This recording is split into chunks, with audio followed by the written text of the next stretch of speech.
daal di tàmbaleek si journal bi nga xam ne mooy l'observateur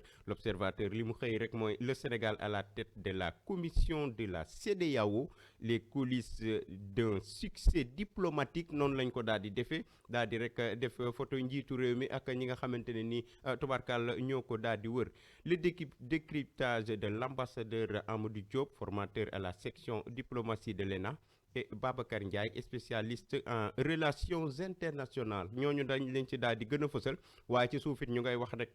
pôle judiciaire financier Farba Ngom entendu au fond aujourd'hui après plus de 9 mois de détention kon mu ngoog kon Farba tey lañ koy daal di déglu gannaaw juróom-ñeenti weer yoo xamante ne nii rek def nañ ko ci kaso bi source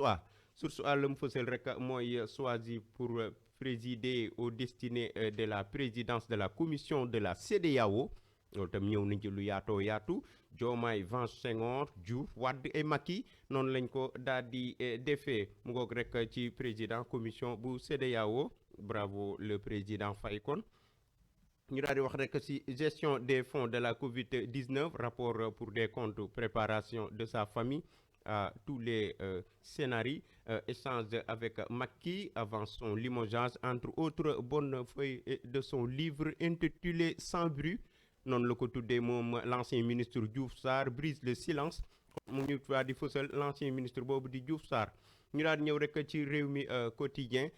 mi quotidien la mu fësal rek mooy sport Paris Saint-Germain la daal di def l'entraîneur espagnol du Paris Saint-Germain Luis Enrique moom la ñu daal di def réew mi sport pardon fu ñi nga xamante ni réew mi sport moom la mu def rek mooy le coach du Paris Saint-Germain Luis Enrique ak ki nga xam ne mooy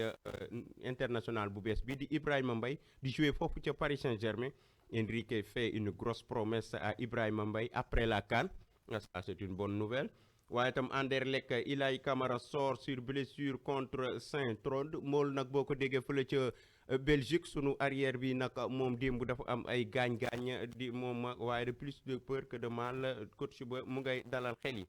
ñu wax rek ci record moom lam xam ne rek mooy week-end des Lions Ibrahima Mbaye double passeur c'est bien cela kon Ibrahima mu ngi def avant la CAN rek mu ngay signalé wu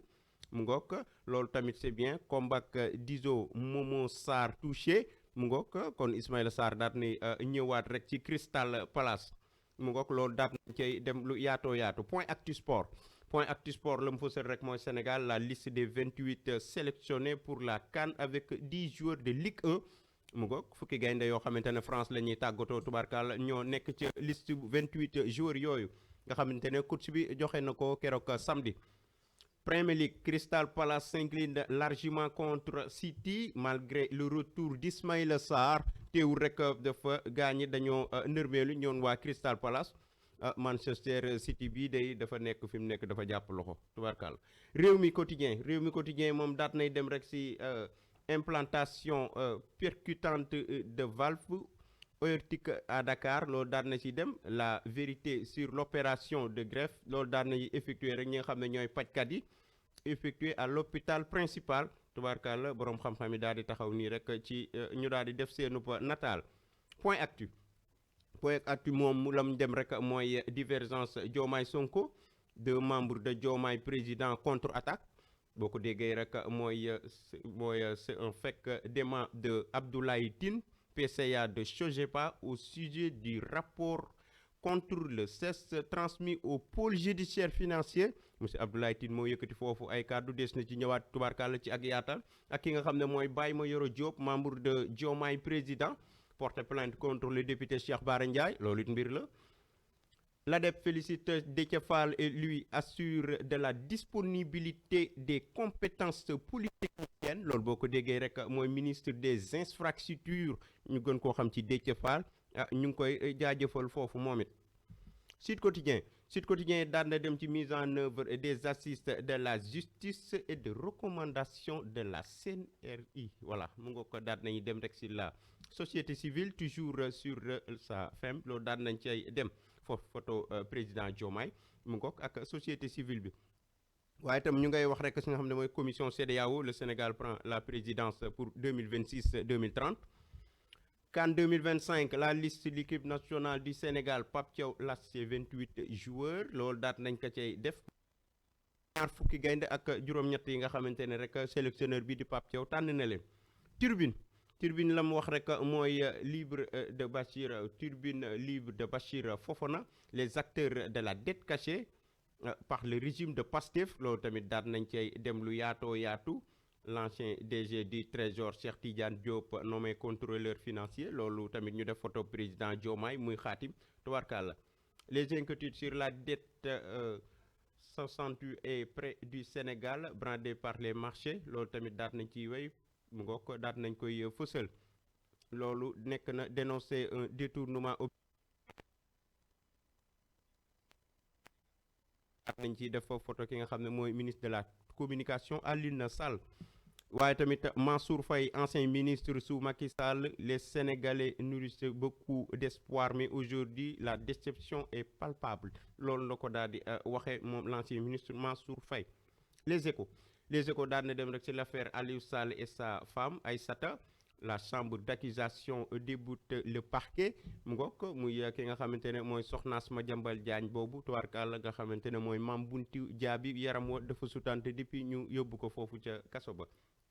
Publication de la liste des 28 lions CAN Maroc 2025 Pape Thiaw lâché fauve et assume wangok mu Pape Kane gannaaw conférence de presse ba daat nay joxe ñaar fukki gaynde ak juróom-ñett yoo xamante ne ñoo war a teewal Sénégal fële ca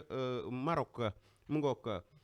Certains pensent qu'on ne va pas s'en sortir, d'autres prient pour qu'on ne s'en sorte pas mu ngoog muy Cheikh Diba moo yëkkati kàddu yooyu ministre des finances ñenn ñu ngay ñaan rek ñu génn waaye am na ñeneen tamit ñuy taxaw rek di ñaan pour ñu des ca mbir ma mu ngoog muy problème mu économie mu ngoog loolu tamit nekk na lu gën a fës yor lam xam ne rek mooy révolution fiscale et maîtrise de la dette le pari de la souveraineté loolu def nañ ko. Jubbanti koom le plan de relance et d'équite de Sonko au cœur de PLF 2026 ñu daal di def nataalu premier ministre Ousmane Sonko.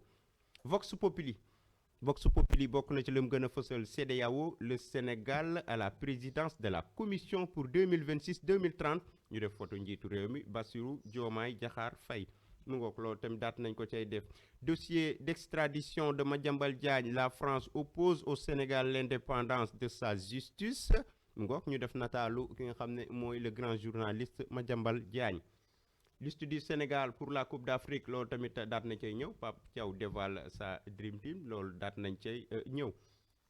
bu baax a baax ñu daal wax rek ci Walf Quotidien. Leadership diplomatique Diomaye à la tête de la CEDEAO ñu daal di def tubaarkàlla njiitu réew mi loolu bokk na ci li gën a ëpp doole ci actualité bi loolu tamit dokk na la ca gën a fës mu ngoog pilule amère pour les PME et PMI loolu tamit def nañ ko daal nañ ko cay def petite et moyenne entreprise ya tubaarkàlla. Turbine Sport liste pour la Coupe d'Afrique des Nations CAN Maroc 2025 pour la reconquête du titre continental li joueurs ya mu ngoog commencé nañoo regagner rek li nga xamante ne mooy tanière ba ñu def photo yi gaynde yi tubaarkàlla muy ba ñu jëlee Coupe d'Afrique des Nations mu ngoog calvaire silencieux des jeunes athlètes sénégalais à Luanda ci loolu ci jeux africains de la jeunesse la muy indi woon coow jamono yële. Le point itam dem na ci marathon budgétaire 2026 Abdou Mbow le député qui a fait bouger les lignes Abdou kon mu ngoog rek ci marathon budgétaire 2026 au Sénégal mu ngoog daat na cay yëkkati ay kàddu des na ca ñëw ci ak yaatal mu ngoog extradition de Madiambal Diagne ñu def la France évoque l'indépendance de la justice face aux demandes du Sénégal mu ngoog loolu tam nekk na ci loo xam ne bokk na ca lay gën a fës. Libération daal nay ñëw rek ci les sales méthodes de coach concernés ñu daal di def nataalu coach tubarkalla. L'évidence daal na jëm ci l'hommage de la communauté polytechnicienne à Déthié Fall ministre des infrastructures moom dañ moo def rek nataalam. Accusé de rallier le camp du président Diomaye Thérèse Faye Diouf dément et annonce une plainte kon moom soxna soosu moom di ki nga xam ne mooy Thérèse Faye Diouf dañ koo jiiñ rek ne moom dafa bëgg a dem foofu ñu nga xam ne mooy coalition président Diomaye daal nay xaatim ab plainte jëmale ko ci kàddu yooyu tubarkal. Direct News le prix de la liberté de DR Cheikh Kanté conviction d'un Africain du Sine mu ngoog comme waa Fatick la mu nga noonu dem taxaw rek fi nga xam ne mooy kii bi ci nga xam ne mooy statut ba moom docteur Kanté mu ngoog l'ancien DG bu port autonome bu Dakar sous Macky Sall l'info lam xam le rek mooy lam xam le rek mooy en matière de sélection jamais de passe droit loolu kàddu yooyu ki ko yëkkati rek mooy sélectionneur bii di Pape Thiaw loolu daat na koy xam réquisitoire sans concession loolu Alassane Dieng di GEPS moom moo ko daal di xamle mu ngoog un an à la fin des accords de pêche avec l'Union européenne moom loolu la daal di xamle Jeux africains les 60 membres de la délégation entassés dans 2 chambres mu ngoog Jeux africains yu Luanda ya coow yi jógoon diggante ci ministre des sports Khady Diène Gaye ak ki nga xam ne mooy waa CONOS Njaaña Njaay enquête lam xamle moom enquête rek mooy finance publique la dette cachée retrouvée ah ça c'est une bonne nouvelle peut-être mu ngoog les 28 lions pour la reconquête du titre Pape Thiaw la ñu def noonu ba tey rek mu fës ca actualité bi le soleil la mu def conférence des chefs d'État et de gouvernement de la CEDEAO le Sénégal présidera la commission de 2026 à 2030 ñu daal def nataalu njiitu réew mi ak tubaarkàlla ñamu àndal le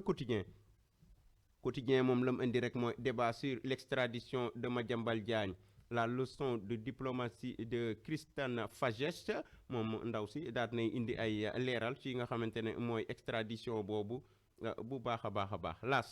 las tam daat nay dem rek si nga xam ne mooy rigueur bi nga xamante ne nii rek dañ caa dem rigueur martiale nouvelle empreinte réaction du BTP les polytechniciens adoupés de Déthié Fall mu ngoog Déthié Fall ministre des infrastructures moom la ñu def noonu mu ngoog ci muy moom tamit am ñu mu àndal mu ngoog muy tubaab yi tubaarkaale ci relation yooyu Pape Thiaw maintient le cap de la continuité muy publication liste bi